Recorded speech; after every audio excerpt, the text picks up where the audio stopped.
Hi guys, welcome to another Gardening with Dave. You join me on a lovely evening down at the allotment, sunset. Just sitting over there, cows in the field. You can see the moon up there somewhere. Cool. So I thought I'd pop down, see what's going on in the allotment. Check this out, my onion bed. Lots of lovely rows coming on nicely, all that rain we had. Brilliant. Here's my shallots, my onions all coming on lovely.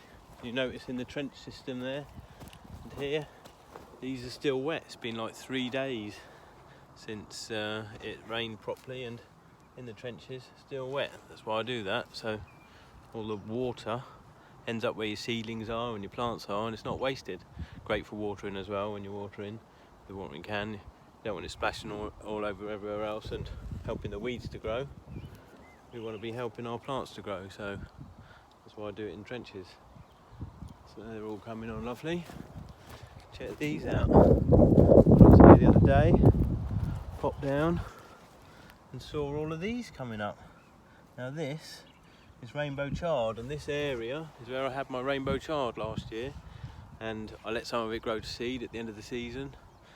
And that's exactly what it did. It's all seeded this whole area with rainbow chard. Look at it, loads of it, and that's great.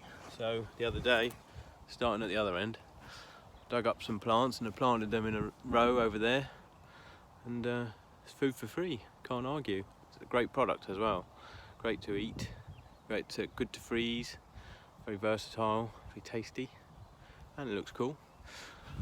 What else we got? Our leek area. Now I dug this over the other day, raked it over, and since we've got so many leeks back in the greenhouse, I thought I'll try and experiment. There's many different ways to grow vegetables. People will have their own ideas about what works best and the way to do it, but I found a bit of trial and error, reading a bit, finding out how other people do things and then trying it myself and doing experiments. And so, because we've got so many leeks, I'm thinking of doing a leek experiment. So last year I grew some in clumps and a lot of them just singly, but I planted them when they were fairly small, and a lot of people grow them a lot larger before they plant them out like this. So I figured we'll do a row of larger ones. So I've kept a load in the greenhouse and grow them on. I'll do a load like I did last year, and I'll do a load in clumps, pick them in clumps. So we'll see how that goes. All good. Here's my potatoes, all banked up, look, earthed up around the potatoes. Happy days, all apart from this area over here. Check it out. So this front area here is where I had all my tomatoes last year, lots of different varieties, and here we go. Look at all of these popping up, all these tomato plants. My potato mounds over here at the back as well, all along. I've already taken some from various areas because I can remember where I had various varieties, and I'm hoping to get some of those varieties again. So I'm taking a few from here, but the other ones I'll let grow on, and the best ones I'll probably transplant over here and have a load of tomatoes down the allotment as well as in the greenhouse. That works quite well because the greenhouse ones come on quite quickly. You get to eat them early, and then the allotment ones tend to take a bit longer, and you don't get so many, but they taste just as nice, and you get them later in the season. You get to eat more tomatoes. Here's the brassica bed, and that's all doing very well as well. It's good protection, this is, from the wind. Look, they're all standing up nicely in the trenches. The trench is still damp, so that's good. Less watering for me. Cauliflowers, sprouts. Right down the middle there's the purple sprouting broccoli. I did that in the middle because it goes quite tall, so I figure eventually that will be the roof of my tent, but we'll see how that works out. Another experiment. More sprouts, different variety. They were the ones I put in first, and they look very happy and stuff. And then 2 rows of broccoli. There's a bit of a space here at the end as well. I'm thinking maybe of putting that kale that we planted out, putting that in there, but we'll see how that goes. What else we got?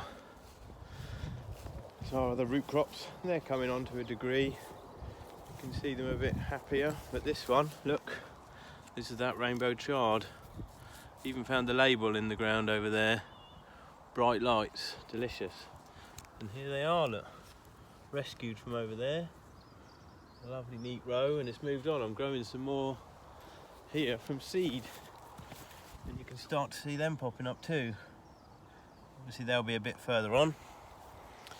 And I've got double the chard, and I didn't have to pay for half of it. Result. That's cool. And over here was the asparagus.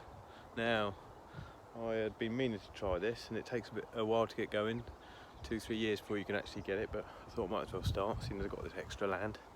So ordered some, and it arrived. Got 3 different varieties, and some that I bought earlier in the season and never got a chance to plant out. Thought it had died. Put it in the greenhouse and just watered that area constantly while I've been watering everything else. And I dug down the other day, and it appears to have been alive. In fact, I think one of them has already popped up. Can you see that? We're growing asparagus. Happy days. So, oh no way, there's another one. So I put that one in that was from the greenhouse that I'd kind of rescued as a result. Oh, I just saw one. Where's it gone? There it is. And then these other 3 varieties that I bought. There's an early season, a mid-season, and a late season. So I'm going to be eating a lot of asparagus in 2 or 3 years. So I dug big trenches for each of those, and put in some of the compost I've got from around the side at the bottom of the trench, and then sprayed out the asparagus crowns, and we'll see how we get on. So what else have we been doing? Oh, it's all our beans, French beans coming on, lovely. And over here started putting in some of those brassicas and things.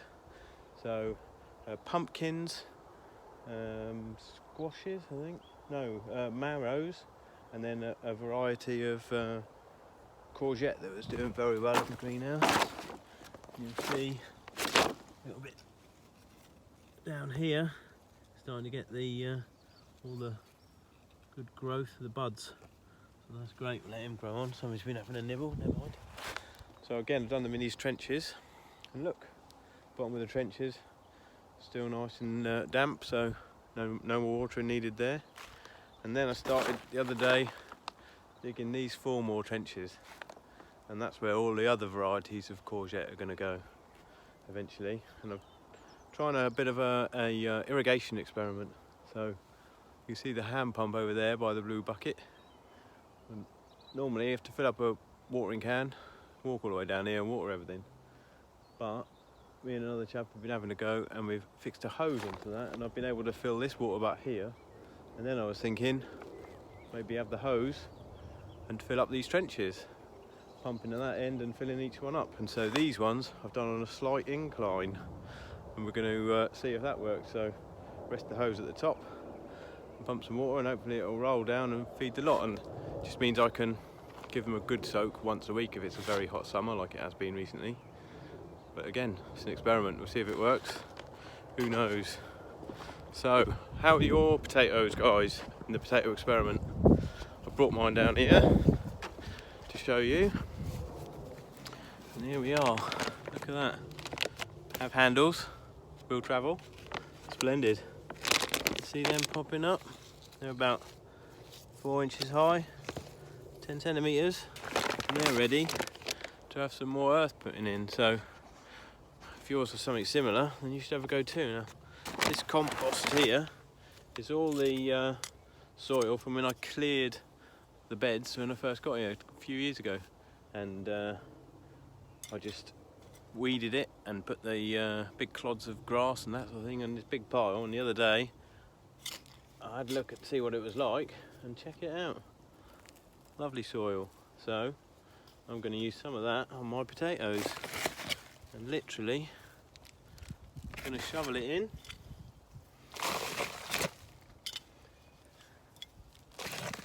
Bit of grass in there, no matter. and add it to the bag. A bit more, let's get some in there. And then you just want to leave it with the tops of them poking out like that. See? Just fill it up to there, show a bit of green left it there, and wait another couple of weeks until it does it again, and then keep filling it up until we get to the top. Happy days. That's probably about it, I think, for today. Oh, if you had another go at the mystery seed competition from last episode, why not have a look at it, have a go. At the moment, Dan and Toan, I believe, are in with a 1 in 2 chance of winning.